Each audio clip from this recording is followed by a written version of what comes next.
friends. I'm your host, Dr. Dave Layton, and thank you for joining me in our journey to hope. It is my desire through this podcast to bring you information about how to discover, sustain, or perhaps regain hope. In this episode, I'm speaking with Lonnie Jones. I was referred to Lonnie by one of our friends, and I'm really glad I followed up. Lonnie is also a podcast host, among many other hats that he wears. I told him I feel intimidated. He wears me out just looking at all he's doing. But I'm going to let him introduce himself and tell us about some of his varied interests and activities, and then we're going to talk about hope. Hello, Lonnie. Hey, good morning, my friend. How are you today? I'm doing great, and thank you for your time. I tell people, and I repeat myself, but I tell people time is our most precious gift when we give it to somebody. And so thank you. Well, thank you very much. I'm honored to be a guest. I have an eclectic life, Yeah. but if you had to put it under, maybe one umbrella or put it in a couple of buckets, I'm a minister, and I started pursuing counseling skills to be a better minister. And I Okay. differentiate between preaching and ministering. I think I had the preaching figured out. I didn't know much about the ministry part. Moved to Huntsville, Alabama, and I had 12 different high schools represented in my youth group. And there was a lot of problems I was unprepared for. So I began to study psychology. The word eclectic describes that very well. Absolutely. And so the elders let me pursue psychology, and rather than going to youth minister seminars, I did an awful lot of work in psychology. That turned into a master's. And then the young man that I was rock climbing with at the time, his dad was a state supervisor for licensure, and he offered to help me get my licensure. Okay. And so rather than just having the study track in counseling, I ended up getting a license. And so I went into private practice Okay. 27 years ago almost. Okay. And so I've got a consulting business that includes ministry, therapy, team building, leadership. And so if you wanted to put it all into one bucket, it's this little business, and that bucket has several main streams that we use. Oh, Uh, wow. It's and then amazing.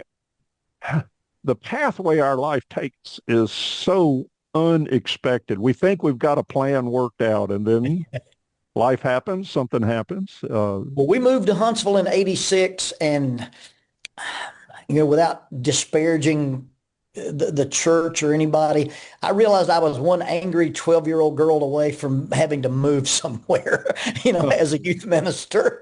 And Yeah. so we began to pray and try to figure out how to be self-supported ministers. Okay. And so I told the church that, hey, I can relieve you of your burden of having to pay me, Yeah. and I can generate my own income if you're willing to let me do kind of a non-traditional family style youth ministry. And I said, I get it. If you don't want to do that. I'd been at the same congregation almost 12 years, and they decided they'd like to hire a full-time guy. But a buddy of mine down the road said, hey, we'll take some of that part-time action. And so I was the youth and family minister at Memorial Parkway. And then we went into private practice, and we moved to Maysville. And I was their youth and family minister and ran this practice for about 14 years. And then about 12 years ago, the church at Meridianville asked me to help them with an intergenerational ministry. And so Okay. that's kind of what I do for them. I see clients a couple of days a week. I travel a couple of weekends a month, and then I do seminars and leadership stuff. I used to run a ropes course, but that's just adventure-based therapy, basically all it was. So it falls under either the consulting or the counseling end. And then I volunteer in the city as a police chaplain. Huh? And I have been assigned to a SWAT team for 33 years. Yeah, I And saw that you were working with the SWAT folks. Okay. I'm embedded with the team. I'm not a shooter. I'm not an operator, but I Right. train every week with them. My phone is connected to the page out system. If they get called out and I'm in town, I go. And it's been a really, really cool thing. Yeah. The range master, I went to the graduation last week, and they give me a lot of access. I get to teach stress management. I'm the rappel master for the team.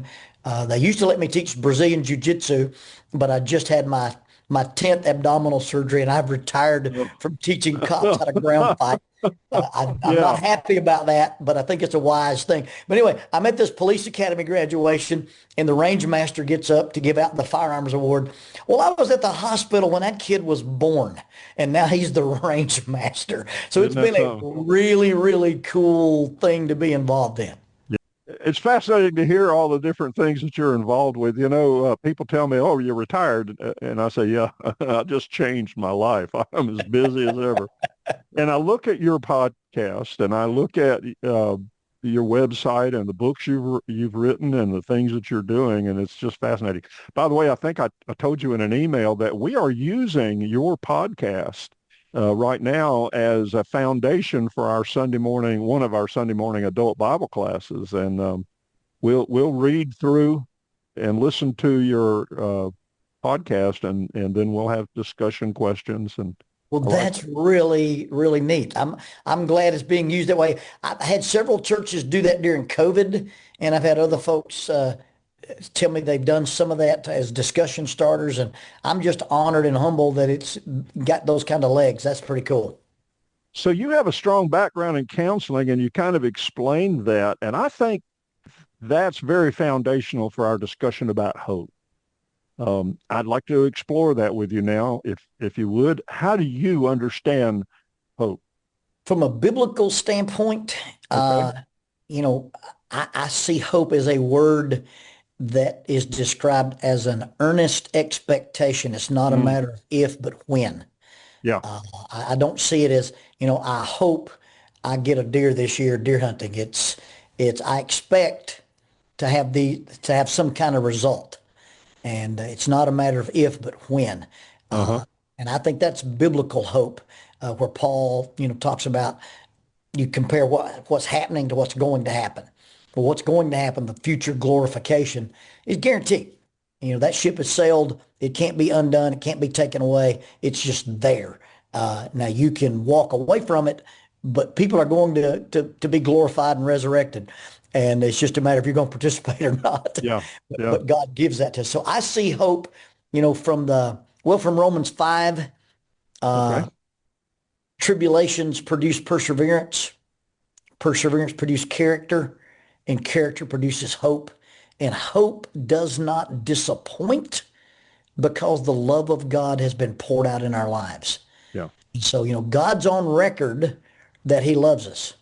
Even while we were sinners, God's demonstrated, I love you. Well, if God would do that, be involved in us and our lives when we were not his children, there's the hope, the guarantee that God is going to be active in our lives as his children. Uh, I'm working on a manuscript. Uh, One of my books is called Grappling with Life, Okay. Controlling Your Inside Space. Well, this book is going to be called Grappling with God, a therapist's view of trauma, providence, and mental illness. Yeah. And I wonder, do you reference back to Jacob wrestling with God in that? no, no, Okay. that angel did a heel hook on him. That's not legal in IBJJF. So he dislocated that Okay. hip. Well, And that's an interesting title, Grappling with God, because I think all of us at some point in time have questioned and had to come to a realization, and that's not unhealthy. I think that's a faith building. part of the idea is that, the things that happen, if you understand, well, the way I understand Romans 8:28 is that it demonstrates that God is so powerful that he can take things he did not will and things that he did not initiate and use them in our lives. Oh, I like that. And I I think like we that. get I think we get into the thing where we think God caused them. Uh-huh. No, Uh-huh. no, no. God used them. There you And go. hope is that God can make this useful to conform me to the image of Christ, Romans 8:29. God doesn't fly planes in the buildings or give children cancer or kill Right. teenagers in car wrecks. But when those things happen, God didn't cause them, but God can use them. And I think that's fundamentally what it takes to understand hope is that God is active in our life. Now, I will not in any way, shape, or form tell you that I can explain or understand providence. I believe it works. I can't tell you how it Uh-huh. works. You know, But it does work. Absolutely. the two most quoted things about providence are by two people whose stories are in the inspired narrative, but they are not inspired speakers. Okay. You know, Mordecai says, "You may be in the kingdom for just Yeah. such a time as this." Well, Yep. Mordecai, if you'd have shown Haman the proper respect, you wouldn't be in the mess you're in. So God didn't necessarily create this thing. God said, "I can solve the problem you created by Yep. Esther." Yeah. And then, Joseph says, "Hey, God sent me here." Uh-huh. Well, I believe Pharaoh could have found out there's a kid who understands dreams Yeah. simply by asking. He didn't have to be put in prison since he was Yeah. 17. Yeah. But we've used those two verses as, hey, God made these things happen in their life. No, no, no. God used those Yeah. things, and those Yeah. people were submissive to God because of their hope and faith, and it worked out. But so One my one of understanding of, go one ahead. of my favorite hymns is "Lead Me Gently Home, Father." Yes, Both of those examples, a little gentleness would have been been a long, appreciated. yeah, that. So Okay. when I begin to think about, hope, it's the idea that God has the power and that God is in control and God can make sense out Mm. of the senseless and God can make triumph out of tragedy. But God's not a manipulative chess master who set all these dominoes up so one day he can thump one over and go, surprise. Yeah. Now, I Yeah. believe in the timing of God to get the Messiah here during the Roman Empire. I believe in all the things that the predictive prophecy says God put these things in place. But I don't know that everything we blame God for is something we should. And I think that robs people of hope because they can't understand, hey, why did God do this for them and didn't do this for me? And Mm. it's not about that. Hope Yep. is God does what's best for his children, and you can use those circumstances, but didn't cause those circumstances. A lot of times it's our bad choices. Okay. But Yeah. God can use our bad choices when we turn back to him. That's what he promises in First John chapter 1. He's going to forgive us of those bad choices when we repent and turn to him. But God can use those bad choices. We grow from them. Yes. And sometimes he can use bad circumstances that were not anything to do with our choices one way or the other. Uh, I resolved when I was diagnosed with leukemia, um, how can I use this to glorify God? And I talk to people now and I say, I know it seems counterintuitive. Something you're going through, whatever that is, can be seen as a gift if you will look at it that way to say, how can I use this to glorify God? Uh, I volunteer now at our local cancer center, and I have such an incredible insight into what our patients are enduring and what the caregiver is going through as well. So thank you, Lord, for that. And that's sometimes a challenging lesson, but you made another statement there. That can be a basis for hope when we don't understand it. I like your expression, earnest expectation. I use the phrase confident expectation, but earnest, that communicates something a little differently. That's kind of an action involvement there. If I'm earnest about something, I've grabbed it. I'm going to go with it. Well, it's intentional. Yeah, You're not being reactive to life. You're being proactive. yeah, yeah. And That's so, very good. All I'm right. gonna And gonna seek out. there's nothing wrong with somebody who says, "I hope it rains. I hope it doesn't rain. Whatever." That's Right. that worldly view. Okay, but God invites us to go way beyond that, more than we'll ever know, as I use in the title of my book. And then in Okay. my mind, it may be unrelated, but in my mind, faith and hope connect. Oh, Faith, absolutely, absolutely. faith Yes. is the substance Hmm. of the things we hope for Yeah. and evidence of things not seen. So there's this connection. My belief in God affects my capacity for hope, and my understanding of hope affects my capacity for belief in God. Yeah. And I tell people Hebrews 11:1, hope is swimming in a real good neighborhood right there. Yes, sir. Absolutely. Absolutely. Okay, great, great. So you, as a counselor, are sometimes in the advice giving business. I know we don't, in Yes, yes, counseling, we don't yes, tell people, but yes and no. yeah, yeah. We try to guide them to what they feel is a solution they come up with. You kind of maybe set the parameters. I use the illustration of a river. All kinds of current back and forth and moving around, but you got some banks that keep it from turning into a swamp or a quagmire. So if I'm experiencing a challenge in my life, what kind of ways do you use to help people overcome that challenge to their hope and get back on track? So I define a problem as a lack of resources. Hmm.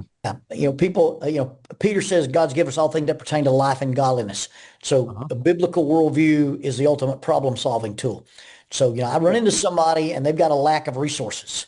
This is where they are. This is where they want to be. What do they need to get there? There you And so go. if I can provide an understanding of resources, then that person has some options for what they can use to get there. Now, Mhm. I define a dysfunction as a misuse of resources.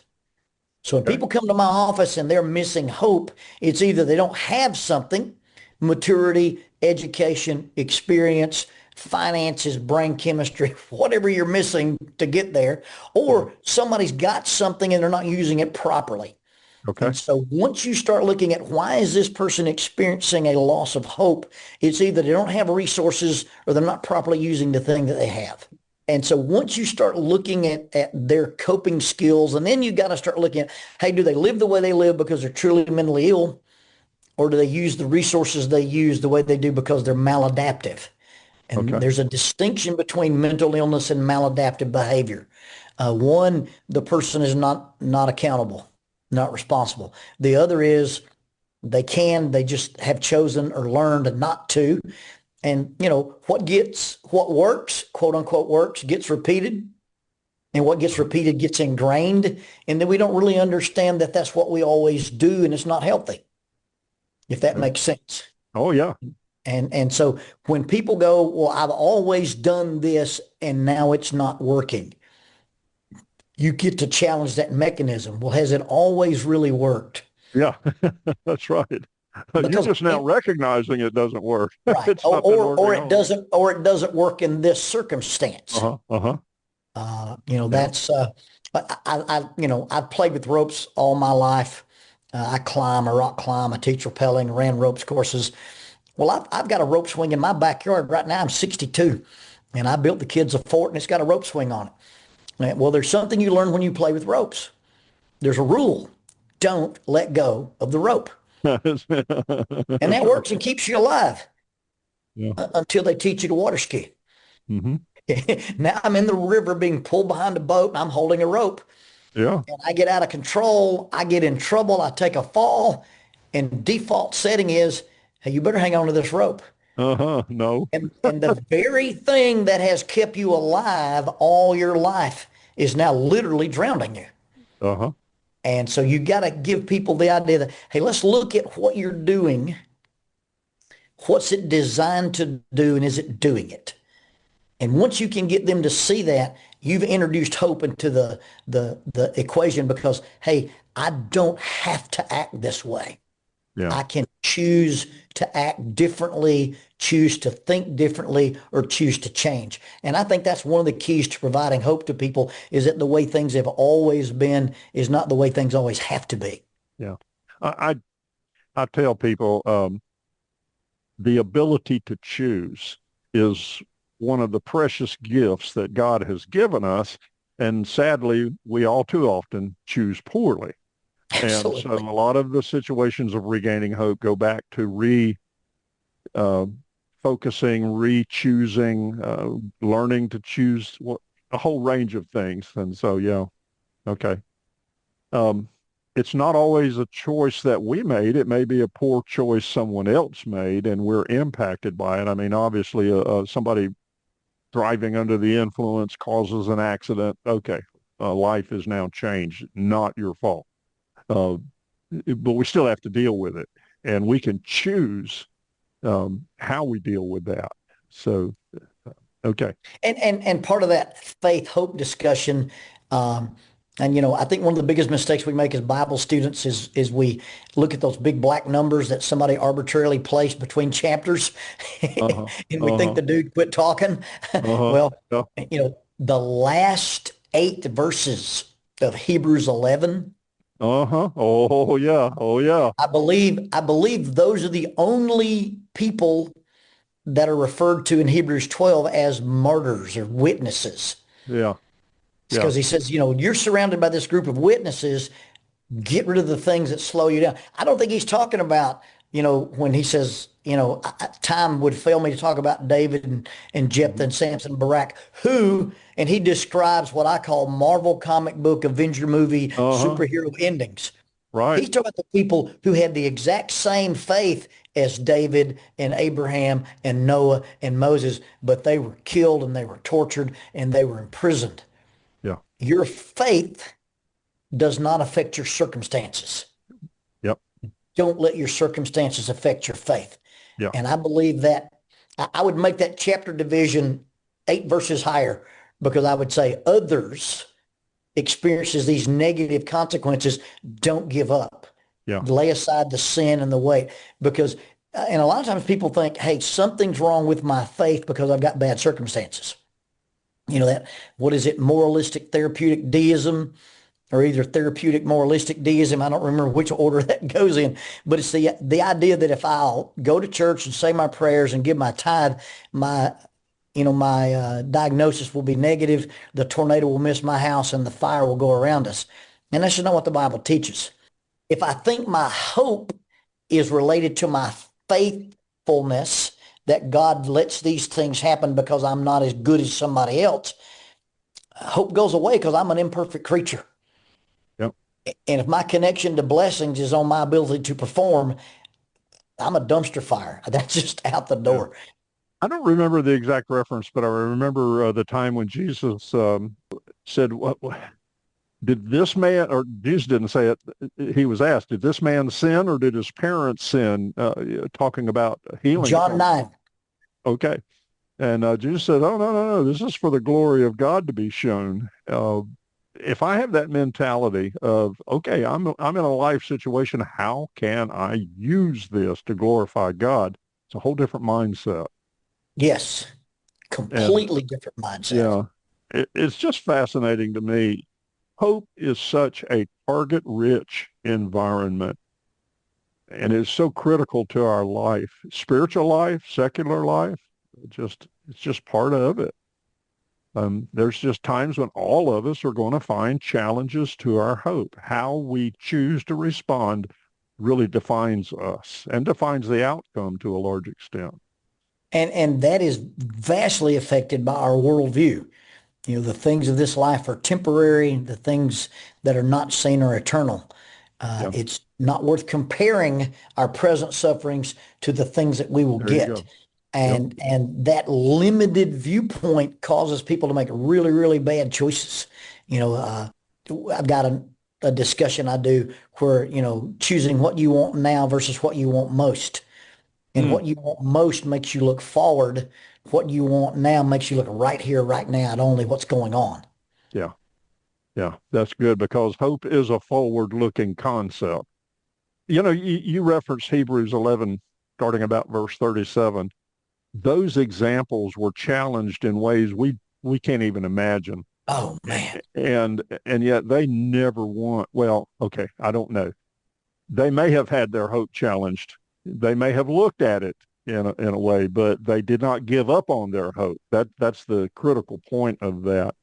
And so when that writer says we're surrounded by this great crowd of witnesses, you described it very well. He starts out and he groups these different segments together until finally he does get down to that group in that verse 37 that perhaps we can better identify with because none of us have experienced God directly talking to us. Okay, Dave, I'm going to want you to do this, uh, that'd scare me to death. But we learn from others and we learn those circumstances and we can look at people. Here's where I'm going with this ramble. We look at people who have had their hope challenged, have overcome that hope, and we can learn from that. And that's Yes. just a gift also that we can experience. Well, when Paul talks about, I found out that, whatever circumstance I'm in, whether life or death, I'm going to magnify God. Yeah, He starts that out in Philippians 1, and then yeah, by Philippians 4, it's, I've been hungry, I've been full, I've been exalted, I've been abased. I can do all things through Christ. Well, that's hope. I have the ability to endure any circumstance because of the strength I receive from Christ. yeah. I I have not done so. It would be exhaustive on me to do so. To go through the scriptures from Genesis 3:15 would be a good place to start and start looking at the different concepts of hope that are given to us in Scripture, and see that the whole body of Scripture itself is based on hope. So it's amazing how that just runs through all of that. And I heard a guy somebody do a who's funeral. Heard a guy do a funeral on when the children of Israel left Egypt. They carried Joseph's bones with him. there you go. Joseph said, "Hey, when I die, don't bury me Uh-huh. here. Take Yeah, me with you because you're going somewhere else." And depending on if what you look at that timeline, that's 430 years. yeah, Or, there's some people who think that number starts with Abram's sojourn in Canaan. yeah, But, he had a forward focus that said, long after I'm bones, y'all yeah. take me somewhere because this ain't where we live. And Talking about that's hope. earnest expectation. That's what Joseph had. Yeah. You're also an author. Again, I looked on your website, and you've got 4 books that you've published, and you said you have a manuscript you're working on, Yeah. and you do some other things. Um, how can somebody get a copy of those books? They're just on Amazon. Just Okay. go to Amazon.com or go to LonnieJones.org and do the pull down menu and hit books. Uh-huh. And there's some artwork that I've done that's available. Just I'm kind of a cartoonist. You Uh, dabble in a lot of fields, and that's I do great. I do dabble in quite a few things. I guess my favorite book is, which is super super weird, is called Grappling with Life. Uh-huh. And I started goofing around in self-defense because I'm not a traditional athlete, and got to playing around and some catch wrestling and some Aikido. And then I ran into these Brazilian Jiu-Jitsu guys. And the gentleman that is my instructor, I've known since he was 15. And he sort of, I mean, he's internationally famous as in the 10th planet system. Okay. But he would ask me to come to his seminars, and he'd have these big name guys coming in and teaching, grappling. And he'd say, Lonnie, I want you to talk to my fighters about life. Mm-hmm. They don't really need to know what you know about grappling, but they need to know what you know about living. Mm-hmm. And so I wrote this book for a group of guys in a Brazilian Jiu-Jitsu tournament called the Professional Grappling Federation. And this guy invented this concept of jiu-jitsu tournaments. And so there's 10 principles in that deal with Brazilian. If we were to wrestle, I'd demonstrate those 10 principles on somebody, but they also have that application. The number one is control the head, control the body. This is the lever to the spine. If you give me access to your head, I can make you go anywhere. Well, be careful who you let control what you think and how you feel and what you believe. And so there's a pretty good practical advice, all based in scripture, but probably quote very few scriptures because it was written for a different group of guys. Yeah. And in fact, they just had their tournament in Las Vegas. They had season 8 of the PGF, and I sent every fighter and every coach a copy of the book. Okay, And good. Yeah. Brandon said, "Hey man, that was well received. Got a lot of good comments. Got really really blessed one year. The police chief said, I want every cop in the city of Huntsville to have this book." Yeah. And so he bought, and so it's designed kind of as a introduction to how to make good choices about life. And it's not necessarily a church book. Uh, I guess the next book is called Cognitive Spiritual Development. And I was reading a book for these cage fighter guys called Mindset by Carol Dweck. Okay. And she says that, you come into the world with the idea, we don't understand about neuroplasticity. We think that if your IQ is this, it's going to stay there. So above this number, you can go to college. Below this number, would you like fries with that? And she said, academically and athletically, we think we are smart, gifted, or talented, or we're not. Okay. And people who think they're that way, if that gets challenged, they tend to give up, they tend to quit, or they tend to shirk or cheat. And I saw that play out. My wife taught honors biology her last 3 years as a teacher. And she'd have kids making a B plus in a college level biology class, and they'd go into regular ed so they could make an A. They wanted to be able to say, I'm an all A student. Uh-huh. No, I made a B plus in honors biology. Well, as I was listening to it while I was running, and I'd come in from these runs and I'd sit down and I'd write a chapter because I said, these mindsets exist in the church. Mm-hmm. And it's about changing the way we think. And I use basically the Pharisees, the Sadducees, the Essenes, and talk about that and the Gentiles. There are fixed mindsets in the church. The Gentile Christians came to the party late. They didn't know anything about circumcising your kids or clean and unclean foods. They just kind of showed up at church and said, that's a thing. Well, we have people who come to the church late. They weren't raised in the church and they feel like second class citizens. Yeah. Oh, And, yeah. and so this book talks about the modern mindsets that affect our Christianity. And it ends with the idea in Colossians that we're complete in Christ. Yeah. And so it's a book about spiritual self-esteem. Pretty fun little book to read. It was a lot of fun to write. And then I've got a book on youth ministry that I wrote years and years ago called Pedagogue. And it's actually, I I saw basically that. Yep. gave it to Ministry League, and they kind of sell it and promote it. And what they're supposed to do if they ever sell any is turn that back in and give a copy of it to the youth ministry students at Faulkner and Freed. Okay. And it's not anything I did for money. It did it to kind of, in case, when I went into private practice, I thought I'm not going to be called a youth minister anymore. And since I don't have the title, I may not be in the club. And I hated for some of my insights just to disappear. So I put it in this little book. And Paul Sperlin with Ministry League said, hey, we'd like to clean that up and use it with our, and I said, man, you're more than welcome to do that. Oh, yeah. Yeah. And then there's a really, I've written several books and I quite often give a copy away. yeah, that's the thing. Yeah. You don't write books to make money. Right. And then I did this thing years and years and years ago. I was goofing around. I like to draw. And I was going to do this graphic novel, kind of a C.S. Lewis thing. And I Okay. did a deep dive into selfishness. It struck me as a college student that probably the most overlooked topic in Christianity is selfishness. It's the common denominator behind Wow. all sin. It's, when you read the passage in James where it says, where you have self-ambition, every evil thing exists.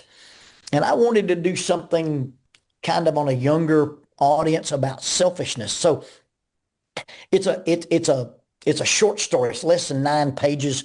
And I drew in the margins, and the guy that published it for me printed it on yellow paper. And it's about a guy who's about to make a decision. And when he puts the quarter in the machine, he's got to decide he's going to share the Coke with these little homeless kids or he's going to drink it himself. But when he puts the quarter in the machine, you get transported into his mind. And I Okay. represented the mind as a quagmire. It's a swamp. Oh, And, it, yeah. and it's backed up because self has entangled it. And Uh-huh. there's this one little thing named share, and he's trying to get out. And so I represent the giant turtles that swim under the water. I call them motives. They live beneath the surface, and they're very powerful predators. And then I use the image of a dragonfly. They're called impulses. Well, if you get on a dragonfly and ride it, the longer you control an impulse, it will begin to fade. And I'd use imagery like that and some illustrations. It's super, Fascinating. super, super, super weird, but the people who've read it have enjoyed it. Creative, not weird, Uh, creative. my niece said, "I like your creaturification of the things that you call lust and motives and those things. Creaturification. That's a good Creaturification." word. I turned those concepts into, and it went from, a couple of hundred pages to 8 pages with illustrations in the margin. And it was a lot of fun to write. It may be my second favorite of the things I've written. And then Yeah. I've got a children's book called If I Were a Mouse Okay. that and all the illustrations are mine. They're watercolor stuff that I Okay. did for a project for my wife. But those are, that's so far the extent of my writing ability is that. But Uh, I said my background's adult learning. I've written multiple books, and my career in the military as well as in civilian life later, before I retired, was in curriculum design, oh and wow. uh, my doctorate is in religious education leadership. It's all about developing curriculums. Anyway, I took a trip on the wild side recently. I've published two children's books, and Excellent, excellent. one of them just came out. I'm not advertising. I'm just talking about it. It's called Joe the Fix-It Elf. And I based it on, we've got a fella in our congregation named Joe, who is a master mechanic. I told him 200 years ago, we'd have burned you at the stake because Yeah. he puts his hand on a motor and it's fixed. It's amazing. A couple of years ago, right before Christmas, I took my truck in. I said, Joe, I've got to get it fixed. We're getting ready to take a trip. Can you help me out? And he said, oh, yeah, yeah, yeah. Within an hour, my truck's as good as new. And that inspired me to write. So Joe, or Santa, is looking for, he gets a lot of letters for children who want to have a favorite toy fixed, not a new toy. Well, all of Santa's elves make toys. And so, but he finds Joe, one of his elves who likes to fix things. And sure enough, Joe fixes all these toys for children. And come Christmas Eve, Santa's got double the amount of toys on his sleigh because of all these fixed toys. And sure enough, it breaks the runner on the sleigh. So Joe fixes the runner and saves Christmas. That's cool. So yeah, That's a it's neat. a walk on the wild side for me. That's pretty And cool. Well, but I it's been a would, lot of I fun. draw animals and science fiction fantasy stuff, and I got on this kick where I was trying to do SWAT illustrations because I make a T-shirt for these guys every year. Well, Okay. Jackie took a children's lit class, and she comes in while she's working on her education degree. She says, "Hey, I'm in this children's lit class. You need to do a kids book." I go, Uh-huh. That's not my thing." And so I did a kid's book because I speak Jackinese. And so I took this little thing that I did with our daughter when we put her to bed at night, and I just turned it into, these little illustrations and paintings and stuff. And it's been very well received and it's been very Yeah. popular. And It's uh, just fun. it is a lot of fun. And the It's a kids are break for fun. me from the serious stuff into something Oh yeah. less serious. And I've always like when I was a youth minister, I'd take my airbrush and the kids would come and bring a t-shirt on a board. And while they were playing ping pong and eating snacks, I'd airbrush everybody a t-shirt. Or I'll go to a Halloween carnival and take my sketch pad and do just a little, 8.5 by 11 poster for a child. And one of the things about my art is I'm very, very fast. And so, I turn it out like a carnival guy. Yeah. And so, I just love to draw with people and I like to have people watch me draw. This totally unrelated, but kind of with hope. Somebody gave me an iPad at a men's conference and a guy who's real techie taught me how to marry it to Apple TV and I could write on my iPad and project it on the wall. Okay. And so I do this thing with, it's called the Fido drill. Fido stands for forget it, drive on. And he's a little Oh, dog. okay. So I draw his doghouse on the chart. And then you ask, if somebody's mean to you, you ask a series of questions. Is it true? Yes or no. If it's no, you give it to Fido. Well, if it is true, then you ask, can you change it? And you go through this little thing. Well, I'm doing this at like Columbia Academy and I'm drawing on my iPad and it's appearing on the wall. Well, this little girl stands up and yells, how is this even happening? And one of the little boys in the kindergarten class said, "It's magic." And I had to stop the whole presentation and show them how the thing works. Well, when things happen to us that are bad, we're like that little girl. And we stand up and go, "How is this even happening?" But if you understand the mechanics of how or why it's happening, it makes us have hope and we can live with it. First time I saw a whiteboard being used, and the guy said, "Watch this." And he picks up a pen and he holds it in his hand, and then he takes his finger and he starts writing. I go, how does that even happen? Yeah, that smart board. Oh man. Yeah. And then he said, But, "Well, you see this pen right here." And then, oh, okay. but the cool thing about this is it just appears on the wall as you're Yeah. drawing it. And Yeah. I'm sitting here at the desktop or whatever. But it's a cool tool. And this gentleman just gave me this massive iPad, and I've used it for lots of stuff. I can see that. Well, my friend, let me wrap up. I have enjoyed this a lot. This has been And a lot of fun. yeah, it really is. Well, we've got to get together again sometime later. I'd like to do that. Did you say you live in the Huntsville area? I Yes, forgot. sir. We live just outside of Huntsville. Okay. Well, friends, thank you for joining Lonnie and I as together we journey to hope. I trust in some small way we have encouraged you to discover, sustain, or regain hope through this effort. I invite you to contact me if you have any questions or comments, or if you wish to share with me something you've experienced in your journey to hope. My email is info@ourjourneytohope.com. That's info@ourjourneytohope.com. And please share this podcast with someone whose hope is being challenged. I look forward to sharing more with you soon. Again, I'm Dr. Dave Layton, and thank you for listening. And until our next episode, remember, we give all glory to God our Father.